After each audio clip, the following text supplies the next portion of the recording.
So when we talk about the greatest threat that we face, I often speak about this threat of nuclear catastrophe because it is an existential threat. People forget that the United States and Russia, we still have hundreds of missiles, if not thousands, pointed at each other on hair trigger alert.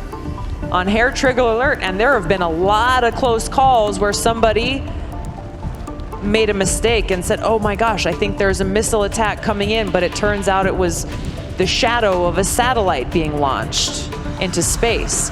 So many near misses. And then recently you have people in the Pentagon saying, well, we think that we should give the power to decide whether or not to respond to a nuclear attack to robots.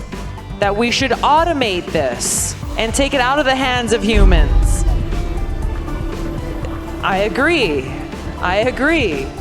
But this speaks to where we are, and this speaks to the need for strong leadership that has the courage to meet with both adversaries and friends in order to de-escalate these tensions and walk us away from the brink of nuclear catastrophe. This is why within the first week of being president, I will call for a summit between the United States and Russia and China to begin this process.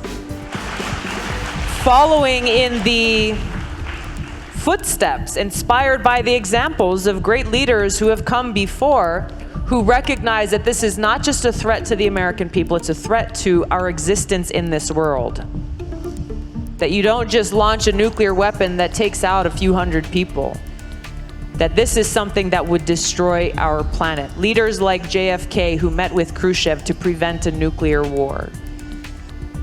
The agreement that Reagan made with Gorbachev, following in those kinds of examples to make these deals that many consider to be impossible, but deals that are necessary to ensure that we have a future on this planet.